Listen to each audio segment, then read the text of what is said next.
અંબાલાલભાઈ પૂછે છે કે ભગવાન ને કયો પ્રાણી વહાલું છે? ભગવાન ને કયું પ્રાણી વહાલું છે? પ્રાણ વગરનું પ્રાણી. પ્રાણ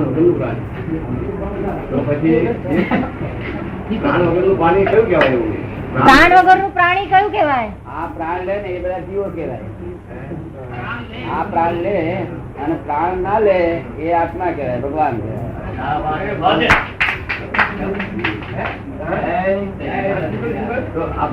પ્રાણ ના લે ભગવાન કૃષ્ણ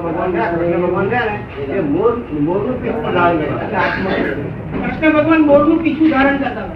કૃષ્ણ ભગવાન મોરનું પીછું ધારણ કરતા હતા. બહુ એમને પ્રાણી મારું કહેવાતું. મોર એમને બહુ વહાલો કહેવાતો હતો. મોર એમને બહુ વહાલું પ્રાણી કહેવાતું હતું. મોર ના, એ તો લોકો પીછા ફાયદાકારક છે એટલે પોતે માની ચાલેલું. મનુષ્ય ફાયદાકારક છે, બાકી વાલું પછી કૃષ્ણ ભગવાન હતું ને વાલું ભગવાન ના આત્મા જ હતું. કૃષ્ણ ભગવાન એવા કઈ ગાડા નતા કે આ મોર ના પીછમાં વાલા કરે મોર વાલો કરવા જાય અને વાલો કરે મોર માં જવું પડે. એવા કૃષ્ણ ભગવાન કાચા નતા. આ તો લોક પાસે બધી વહેતી વાતો કરે અને પાછી વહેતી વાતો હાથી ના હોય, કહેતા કહેતી હોય. કહેતા કહેતી તમને અમને કહ્યું અને કહ્યું અને વાતો પછી બધી વાર હોય એ વાતો ને બધો હોય ને તો મોહન જરાય ના નીકળે અને ઝેર નીકળે. ગયા અવતાર ના કુવો છે પૂરે અને આ અવતાર નો કુવો ખોદે. એ કોઈ કુવો સ્ટોકમાં નથી. ગયા અવતાર નો કુવો હતો ખોદે તો ત્યાં અવતાર પાસે નવો ખોદે ને એમાંથી પાછું પૂરે આમ પૂરણ ગલન કર્યા જ કરે છે. ભટક ભટક ભટક ભટક અનંત અવતારથી. આ સાધુ બાબા હોય લોકોને ભટકાય કરે. આ તો તૈયાર માલ છે અને તો મોક્ષ નો અધિકારી માલ છે. આ પણ તો લોકો જાણતા નથી એટલે બધા ભટક ભટક કરે. આમ કરો તેમ કરો, આમ કરો તેમ કરો. કોઈને આ વર્લ્ડ માં કોઈ એવો માણસ જન્મ્યો નથી જેને સંદાસ જવાની શક્તિ હોય. એ તો સંદાસ જરા અટકે તારે ખબર પડે ડાક્ટરો ને કે મારી શક્તિ નથી. સંદાસ અટકે તારે ખબર પડે ને પડે ડાક્ટર ને. હા તો સંદાસ જવાની શક્તિ નથી. આમ કરો તેમ કરો. લોકોને માદકતામાં ચડાઈ મારી નાખ્યા છે લોકોને. હિન્દુસ્તાન લોકો ચિંતા આખો ધાડો ચિંતા. આ બાવો સાધુ એ બધા મારી નાખ્યા લોકોને. આ તો મોક્ષ ના અધિકારી લોકો જીવો છે. આ તો ભારત દેશ ના લોકો કહેવાય. શું કહેવાય? એના પાછું આ ખાડામાંથી આ ખાડા નાખે. આનું આ તોફાન મારી છે. અનંત અવતારથી ભટાય. પોતે શું કરે છે એનું કરવાની શક્તિ કેટલી છે તે જ ખબર નથી. શું કરો છો તમે?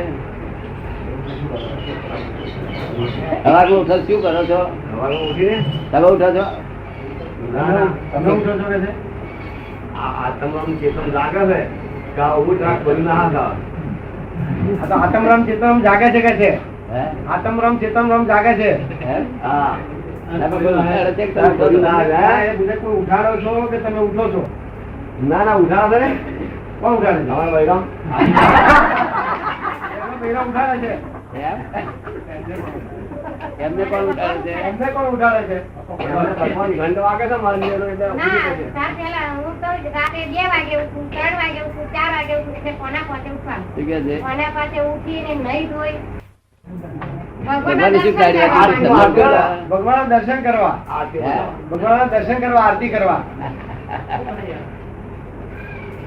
આ કોણ ઉઠાડે છે તે ભાન નથી એટલે ઘડિયાળનું પેલું મૂકે, ઘંટડી મૂકે. ઉઠવાની શક્તિ નથી, ઊંઘવાની શક્તિ નથી. ઊંઘવાની શક્તિ હોત ને તો લોકો એમ ના કે મને ઊંઘ આવતી નથી એમ પાહો ફેરવા કરે પણ શું બોલે નહીં. આ કશું આ ધાડે પ્રાણ શક્તિ નથી. આ લોકો અમથા ભટકાય મારે છે વગર તમને શું હકીકત છે, મૂળ હકીકત ભાન નથી. તેથી આ લોકોને ઊંધે રસ્તે ચડાયેલા છે. અને જો ચિંતા ઉપાધિઓ ધર્મ તો એનું નામ કે મતભેદ જતા રહે, ક્લેશ ના થાય, એનો ધર્મ કહેવાય. આ ધર્મ નહીં, બહારના ધર્મ એવા હોવા જોઈએ કે ક્લેશ ના થાય, મતભેદ ના થાય. આ તો મતભેદ એટલે અથડામણ, ભીત જોડે અથડાવું એનું નામ મતભેદ. મતભેદ નો સાચો અર્થ શું? ભીત જોડે અથડાવું એ મતભેદ. કેટલા વખત ભીત જોડે અથડાતા છે લોકો? અકળાટ કરે છે આખો દાડો. આ ત્રણ માણસ ઘરમાં હોય છે ને તો હું હજુ તમે તેત્રી તો મતભેદ પડે વાલા ત્રણ માણસમાં તેત્રી મતભેદ તમારી ભીતો ભટકાઈ ભટકાઈ માથા તૂટી જશે એવું. અને મારા આખી દુનિયા જોડે મતભેદ નહીં પડતો પડ્યા નથી. મને ક્યાંક અંબાલાલ તમે નાલાયક છો તો હું કહું ભાઈ આ ત્યાં કહ્યું મને સારું થયું સમજણ પડી ને તો મને ખબર જ નથી ને આટલું ત્યાં જ્ઞાન મને સમજણ પડી તો હું આ તપાસ કરી કે ક્યાં આગળ નાલાયક છું એ બધું તપાસ કરીશ કર્યું તો. અને ફૂલા ચડાવે તમે ભગવાન છો તો તે બરોબર છે, તું આ કહું તો તે બરોબર છે, તને સમજણ પડે એવું જેવું દેખાય એવું કે ને માણસ કેવું કે એને જો આંખે દેખાય એવું કે તો. અરે કોઈ કે તમે ચોર છો તમે કોઈ સી રીતે તો મને સમજણ પાડે તમારા કોટી પાસે લખ્યું છું કે આ ચોર છે એવું લખેલું સર મારે તપાસ કેવું પડે આ પાસે લખેલું તે મને સમજણ પાડી ને શું. આ તો ભટકાય મારા લોકોને ને એના અહીંયા કાયમ દુખ્યા રહેશે આ લોકો સમજ ને.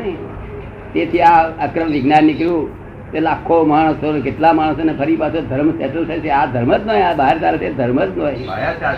આ તો આ કુવો ખોદીને પેલા કુવામાં પૂરે છે ધર્મ જ નહીં ને. ધર્મ બાહ્યાચાર છે તો બાહ્યાચાર છે કે બાહ્યાચારે નહીં, બાહ્યાચાર પોતાના હાથમાં નથી, પોતાના હાથમાં નથી. શું છે બાહ્યાચાર? પોતાના હાથમાં નથી. નહીં તો આ લોકો બધાના બાહ્યાચાર સારા હોય તો ખબર ને. આખો દાડો કકડાટ કલેશ મતભેદ ને કહે છે હું ધર્મ કરું. સોનો ધર્મ કરું હું? અધર્મ કરી રહ્યા છે તેને ધર્મ કે છે આ લોકો. અધર્મ ને ધર્મ કે છે. બોલો 4 પાર આવે બલ પાર આવે ખરો. તમે બધા ફરિયાદ આવું કેમ ચાલ્યું છે કે છે? હે આવું બધું કેમ ચાલ્યું છે? આવું આ કલયુગ ને જે કલયુગ ના લફડા આવા હોય ને બધા. કલયુગ એટલે બધા પ્રપંચી લોકો એ બધું ઊભું કરેલું તોફાન. તો અમે સારા માણસો છે એવું નથી, એવું નહીં. હિન્દુસ્તાન દેશ છે ત્યાં 10% સારા ખરા પણ સારા બોન નહીં, બોન વગર ના ખબર પડે ને. કશું બોન નહીં, શાસ્ત્ર નું બોન નહીં. એમ પુસ્તક 2 વાંચીને ઉપર બેસી ગયો ખબર ને. આ જગત ક્યાં આધારે ચાલે છે, ભગવાન શું છે એવું કશું કોઈ જાતનું બોન નહીં એ લોકોને. ગુરુ થઈ બેઠા લોકોના.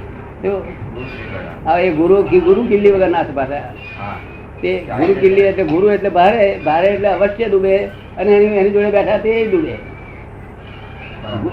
ગુરુ એટલે ભારે કહેવાય, ભારે એટલે અવશ્ય ડૂબે. શું થાય? અને એની જોડે બેઠા એ બધા ડૂબે. તે ભગવાને કહ્યું કે ગુરુ કિલ્લી લઈને બેસજો. ગુરુ કે એમ કહ્યું કે ગુરુ કિલ્લી સાથે રાખી તો ડૂબશે નહીં. બરાબર ને? અમે કોઈ ગુરુ થયેલા નથી કોઈને. અમે તો આખા જગત ને ગુરુ કરી બેઠા જ છે. શું છે? આખા જગત ના જીવ માત્ર ઝાડ પાન બધું જીવ માત્ર ગુરુ કરી. અમે ગુરુ નથી. ગુરુ એટલે ભારે અવશ્ય ડૂબે મુઓ. અને જોડે બેસનાર તે ડૂબે. અને આ બધું આખું જગત ડૂબ્યા જ કરે છે. ક્રિશ્ચનો ને તો ગુરુ મળ્યા નહીં, તે ગુરુ પાસે પડે ડૂબ્યો. એના કરતા ઘેર રહેતો ને મનો. શું કહ્યું? હા. એટલે આ લોકો ભટકાય મારા કલયુગ ને લઈને. કલયુગ સતયુગમાં સારું હતું, બીજા યુગમાં સારું હતું. કલયુગ બધું ભટકાય મારા ભગવાન વગર ના છે. એ કોઈ બાવો એવો ભગવાન વાળો હતો. ચોખ્ખા માણસ હોય છે, જૈનોમાં ઘણા ચોખ્ખા હોય છે. સ્ત્રીઓના ત્યાગી હોય છે, લક્ષ્મીના ત્યાગી હોય છે.